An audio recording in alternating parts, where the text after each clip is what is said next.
Hi everyone, and welcome back to the channel. I'm your host, Stefan Burns. Today we're going to discuss how you can improve your ability to rest, relax, and sleep deeply by understanding the science of the heart and the different frequency components of the heart biofield.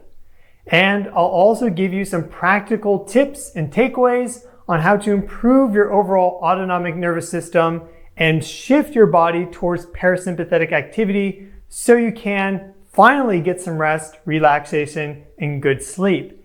I'm making this video because I've had so many people commenting on my videos recently stating that they've had problems resting and relaxing, falling asleep. They've been waking up in the middle of the night, wide awake, and this speaks to an issue with the autonomic nervous system and a dysregulation where there is more sympathetic activity at the expense of parasympathetic activity. They are antagonistic to each other. So by utilizing certain techniques that are very simple and easy to do, you can shift your body towards greater parasympathetic activity and finally get the rest and recharging that you deserve. So let's jump right into it. One of the absolute best ways of measuring the health of the heart and the tone of the entire autonomic nervous system is by looking at heart rate variability. And this is the time difference in between heartbeats. And so if you have a low heart rate variability, then your heart health is generally considered to be worse. This is more common with people who have heart disease or they're older. Whereas if you have high heart rate variability, this is a good thing. You want there to be this greater change in between your heart rhythms. So here, for example, we see this heartbeat, 822 milliseconds later, we have another heartbeat. Now it's 857, heartbeat, 752, heartbeat, 869, and so on and so forth. So when you have this greater variability in your heart rate, it's all based on breathing. I'll discuss this. This is good for your health and wellness in general. And so things that reduce your heart rate variability are things like physical inactivity and unhealthy habits like smoking or drinking or a poor diet and poor sleep. So sleep deprivation, that's an absolute killer as it relates to the health of your heart and your health in general. Whereas things that strengthen your cardiovascular system are exercising, a good diet, and good sleep. But the problem is a lot of people have trouble getting good sleep in the first place. They are in this rut as it relates to sleep. And so learning some of the science behind the heart and heart rate variability will give you conscious control over your ability to shift yourself into parasympathetic activity and finally get the rest that you deserve. And so right off the bat, one of the best things you can do for improving the health of your heart, the tone of your autonomic nervous system, and for promoting parasympathetic activity is by earthing. And this is as simple as going outside and connecting to the ground electromagnetically. We have a lot of conductive nerve endings on our feet, and this allows a flow of energy out of our body, a dissipation of charge and free radical activity because the earth is electrically neutral and we have a positive charge. And so by dissipating your energy, by getting bare feet on grass or any natural conductive substance or material, then you can, in general, optimize your bioelectric status. And so going to the park and laying out and taking a cat nap is one of the best ways you can promote parasympathetic activity. And what we see is that you need to have good parasympathetic activity overall to get a good night's sleep, because that's when it really kicks into gear. But other than earthing, there are a variety of other things that you can do to improve your parasympathetic tone. And we can really see this clearly by looking at the specific frequency rhythms of the heart. And it's really fascinating. Once more, heart rate variability is the time gap between heartbeats. And if you have a greater variability in that time gap, you have better cardiovascular health overall. Younger people typically have higher heart rate variability in general, whereas older people, it decreases. But there are various things you can do, as we discussed, like earthing and making sure you eat well and exercising, that improve your cardiovascular health and your heart rate variability overall. Now, this is what governs your autonomic nervous system. So we have sympathetic activity and parasympathetic activity. And sympathetic activity is the stress response, whereas parasympathetic activity is the rest response. So you have the fight or flight response, you have the rest and digest or the feed and breed, And so these are linked to different aspects of the body and different states that we can enter into. And it's fundamentally governed by our respiration and our heart rhythms. And so there is a frequency distribution of heart rhythms based on heart rate variability. And they can take these measurements of the heartbeats and the variability between them, average them across time, and create a power spectral density plot. They can see which frequencies have the highest power to them, because there's all the different frequencies within our heart rhythms. If you have a heart rate of 60 beats per minute, that corresponds to a frequency of 1 hertz, which is 1 cycle a second. And there's 60 seconds in a minute. But there are all these other frequency components embedded within that rhythm because there is variations in our heart rate. And so we have this low frequency component, which is governed and controlled by sympathetic activity, has a minor influence with parasympathetic activity, and it's also connected to the renin-angiotensin system, which governs our inflammation and our breath rate and also our blood pressure. And so this is also very important. And so this low frequency component going from 0.01 hertz to 0.08 hertz really shows sympathetic activity. Now, if you look at the mid frequencies, this is related to blood pressure, the baroreceptor feedback loop, and also a slight mix between sympathetic activity and parasympathetic activity, though it's more parasympathetic dominant. And so this is also a specific frequency band, and it's also the frequency band that's connected to emotions and the emotional state. Then if we look at the higher frequencies, 0.15 to 0.5 hertz, this is where the parasympathetic activity really shines. This is the major frequency band for parasympathetic activity. It's activated by slow, deep breathing rhythms, and it activates during sleep. You can consciously activate parasympathetic activity by regulating your breathing, making it slower and deeper, and this will cause a spike in your high frequency rhythms during the daytime. But if you have good parasympathetic activity overall, every night when you go to sleep, these high frequency rhythms increase in power quite dramatically.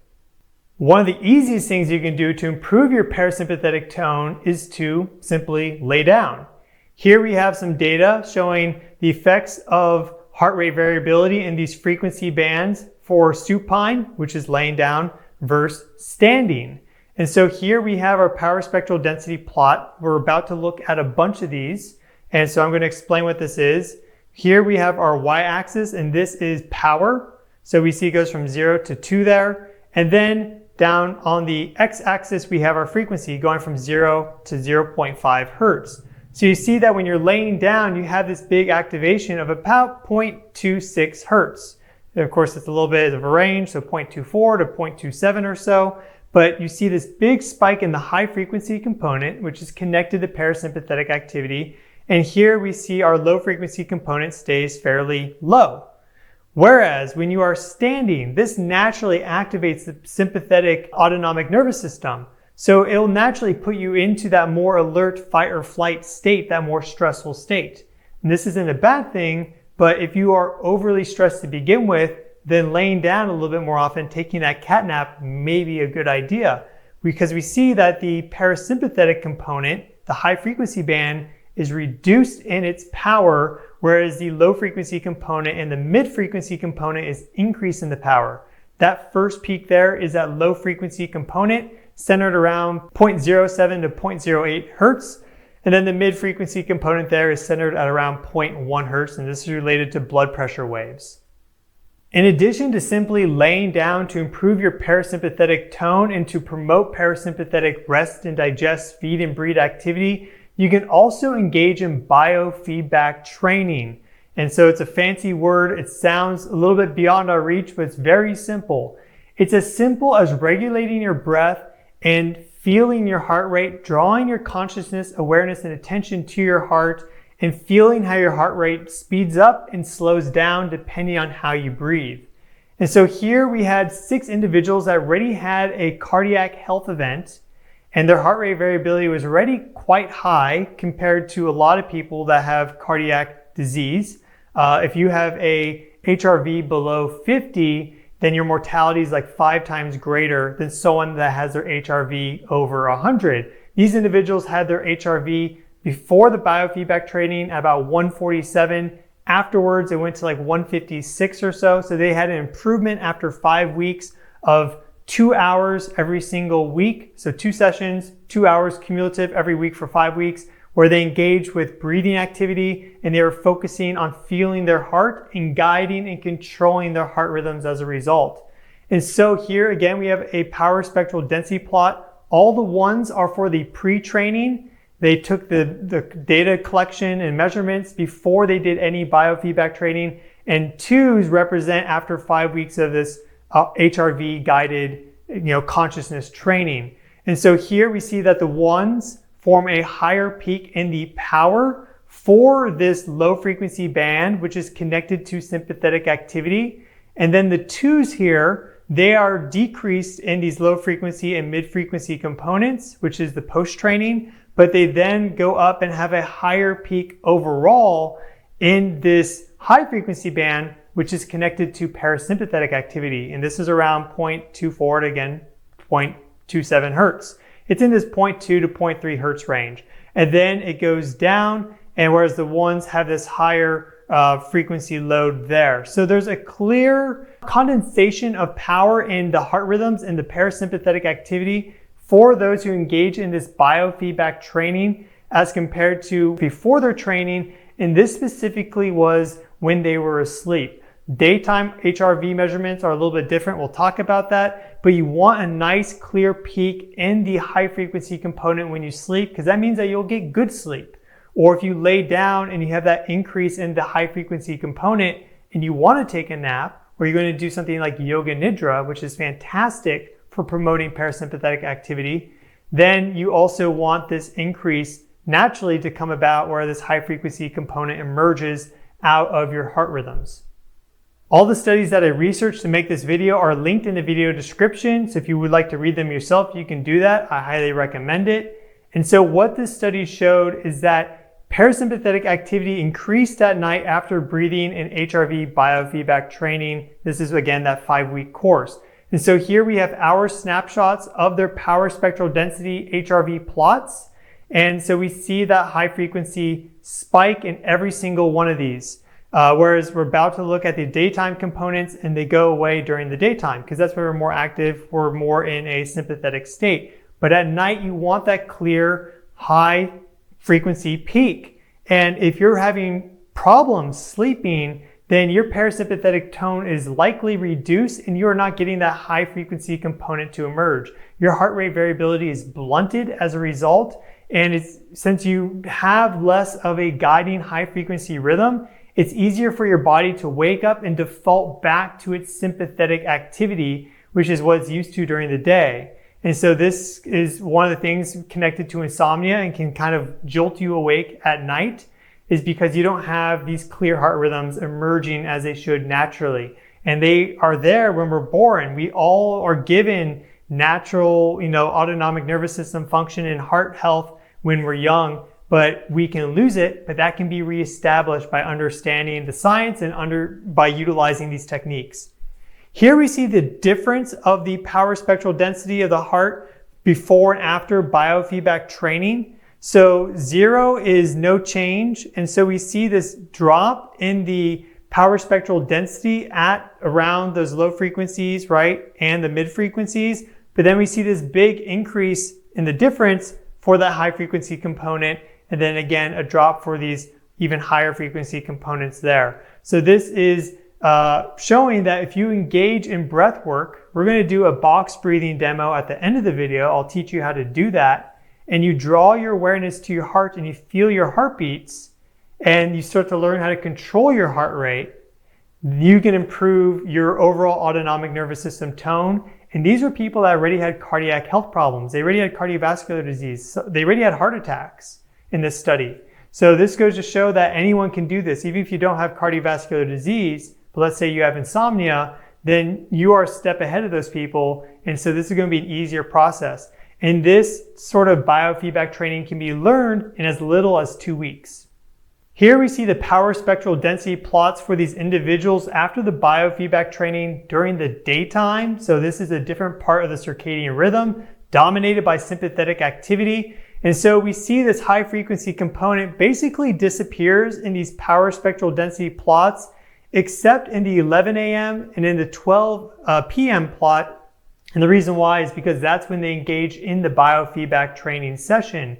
So by doing that practice, even during noontime, which is when you're most active, they were able to increase their parasympathetic activity, which goes to show that if you are tired, fatigued, you're sleep deprived, if you make a conscious effort to utilize these techniques, even during the daytime, you can promote more parasympathetic activity, and this will then in turn improve the overall tone of your autonomic nervous system, improve the health of your heart. And so then when you go to sleep that night, you'll have an easier time falling asleep because you did this practice during the day. And so this was their standard practice, is they were doing the biofeedback training during the day for 5 weeks, twice a week. And then they saw these improvements in their HRV frequencies, in their overall ability to sleep and their heart health at night. So this is something that you can do very consciously, and there are other things as well. Your emotional state also has an enormous influence over your health, wellness, and the tone of your autonomic nervous system, whether you're stressed or whether you're relaxed. And so what this study showed is they looked at different emotional states, whether you're at a neutral baseline or whether you're angry or whether you're in a state of appreciation, and they looked at the different frequencies of the heart based on heart rate variability. And so here we have our baseline before anger.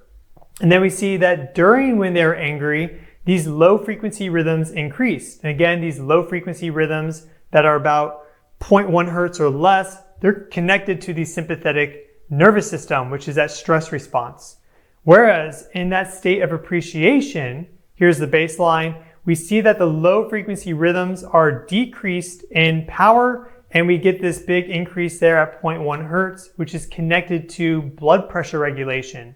And so this study and these authors in general with their research show that by engaging in positive emotional affirmations, you improve your blood pressure response and the tone of your cardiovascular system, and you drop your blood pressure quite a bit. It's quite significant. And so of course that's good for your heart, reduces stress on your heart. And any sort of heightened emotional state increases total power of your biofield. That's what they also saw. So here we see baseline, and then during anger, we see these increases in both the low frequency, mid frequency, and high frequency bands. Whereas during appreciation, we see that the heart field gets even stronger. So this is quite a dramatic increase. The low frequency does increase, but look at the relative change. It is much higher, and the ratios are different. Here, the low frequency band goes up more than the mid frequency, but here the low frequency goes up much less than the mid frequency, and then the high frequency also goes up higher here during the state of appreciation. So they utilize a freeze frame technique, and basically what that means is that you just stop whatever you're thinking, you draw your conscious awareness to your heart, you feel your heart, and then you think of something in appreciation. So whatever you are appreciative of, you just focus on that, and you do that for a length of time. And so one of the easiest things you can do is you can be appreciative of your heart, because your heart is keeping you alive with every single beat. It never stops. It doesn't have any days off, not even a second off. So you can bring awareness to your heart and give your heart some appreciation and love. That will actually change the heart rhythms and the frequencies of your biofield. But you can also, for example, bring appreciation to a loved one or a friend or some situation that occurred in your life, or very simply, like you can give appreciation to the plants for all the oxygen that they provide you, because without good oxygen and air, you're dead in like 2 minutes. Or you give appreciation for the water that you drink, or for the good food that you eat, or for the planet that keeps you alive. So there's a lot of things that we can be appreciative of, each and every one of us. And by engaging with this freeze frame technique, drawing your attention to your heart, feeling your heart, and then cultivating this awareness of appreciation, you can alter your heart rhythms favorably and shift them more towards the mid frequencies and the high frequencies, which are more parasympathetic dominant. One of the most powerful ways to increase your heart rate variability and to balance your autonomic nervous system is by breathing and engaging in different breathing practices. So after this slide, we will do a box breathing demo and we'll engage in that biofeedback training. I'll teach you how to do that. It's very simple. You may have done this already on your own intuitively. I know I did before reading this. I've already done this just intuitively. But it's a very powerful way for you to, at any moment in time, improve your parasympathetic activity and to take conscious control over your autonomic nervous system and to reduce stress and energy expenditure in your life. Because when you're in this sympathetic state, this fight or flight response, you have a lot of energy volatility. And so you can gather, reclaim your energy and be much more calm and grounded and centered when you engage in different breathing awareness practices. But some practical takeaways from everything that we've discussed. First off, breathing alters your heart rate variability. And so in general, if you haven't already noticed this in your own life, when you breathe in, your heart rate increases. So when you breathe in, your heart rate will speed up. And then when you breathe out, your heart rate will slow down. And that effect is more dramatic if your heart rate variability is greater. That's the main thing that's altering the variability in the timing between your heartbeats. It's whether you're breathing in and whether you're breathing out. And when you're holding your breath, your heart rate stays even. So knowing this, a deep expiration, a very large sigh, really emptying your breath out is hugely parasympathetic. And you can do that at any time in just seconds. And that will instantly shift your biofield towards a more parasympathetic state and therefore promote better rest and energy conservation. The higher your heart rate variability, the healthier and younger your heart and autonomic nervous system are. And so heart rate variability is higher in those who are younger and healthy. But if you exercise, if you are doing things like earthing and grounding and eating well, breathing clean, fresh air, not engaging in any practices or things that are detrimental to your health, then your heart rate variability will be much higher. You can also improve it by doing different breathing practices like the box breathing, which we're going to get to in just a second. So if you have low heart rate variability, you have increased heart rate day and night, your heart doesn't get a chance to reduce its beats per minute and to therefore get a little bit of rest. During the night, your heart rate stays elevated both during the day and during the night. Whereas if you have high heart rate variability, your heart is healthier. You have a normal heart rate during the day, but it lowers down at night and that high frequency component emerges in your biofield. Now, nighttime heart rate variability is governed primarily by overall parasympathetic activity. So the overall tone and state of your autonomic nervous system is what determines the heart rate variability that you have at night. And so this is something that you need to be practicing consciously for a while. And it's not just, I'm going to do this for 30 seconds before I go to sleep. That will help. But if you have a regular practice that you establish that is going to optimize and improve your autonomic nervous system to bring it back into balance, then you'll see these improvements over the long term. So this could be doing yoga nidra twice a week for an afternoon siesta. This could also be doing biofeedback training for 20 minutes twice a week. This could also be doing some box breathing and of course everything else that improves heart rate variability like exercise, diet, etc. And the one thing though is that at night is your heart rate variability and parasympathetic activity, it is different during REM sleep. So this is rapid eye movement. This is when you're dreaming. There, things are a little bit different. You're on that edge of wakefulness.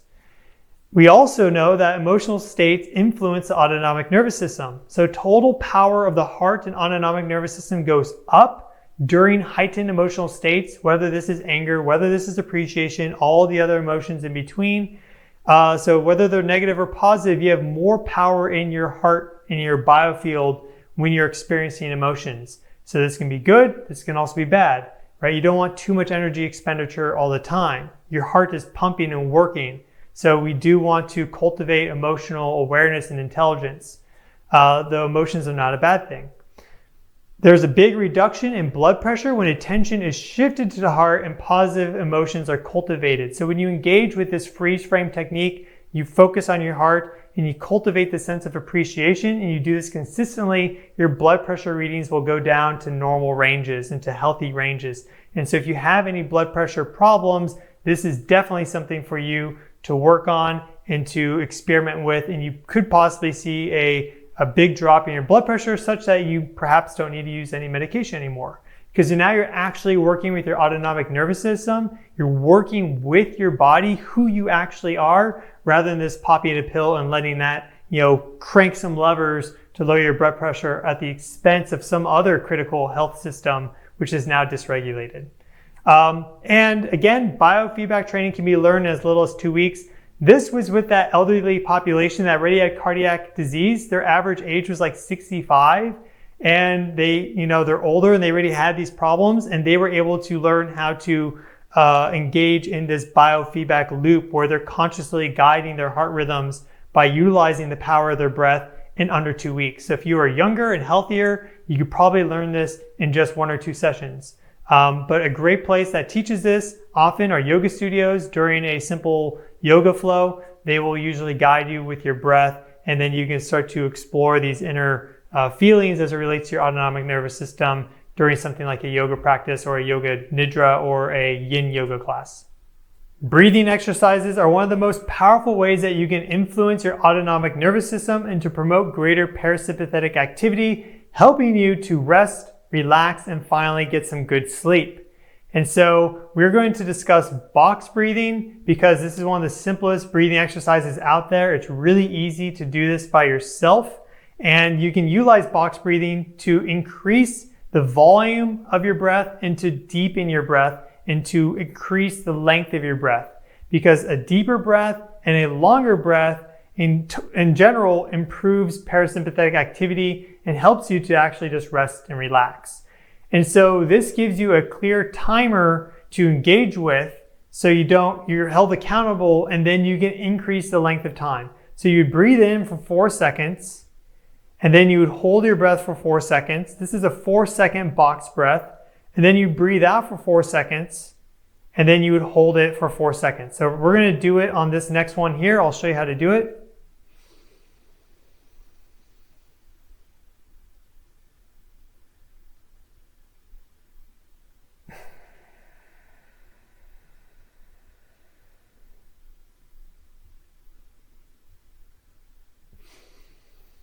And just like that, you breathe in, you hold, you breathe out, you hold. And so a 4-second box breath is easy for anyone to do basically at any state of arousal, except for maybe directly after vigorous exercise. And so you start with, let's say, a 3-second or a 4-second box breath, and then you'll want to deepen that to a 5-second and then a 6-second, and then you go to 7, 8, 9, 10. Last night I did some box breathing. I started at 4 and I worked up to 9 seconds. And so with a 9-second box breath, you're only taking 1 full respiration. Breathe in, breathe out every 36 seconds. That's like 2 breaths a minute. And so you can really powerfully activate the parasympathetic system by doing longer box breaths. And so in general, you want to be breathing from your belly using your diaphragm. So you start here and then breathe into your chest afterwards in those later seconds. And then you would breathe out, starting with your chest and your rib cage, and then finish with your diaphragm. And you'll want to make sure on the breathe out portion that you fully empty. So for example here,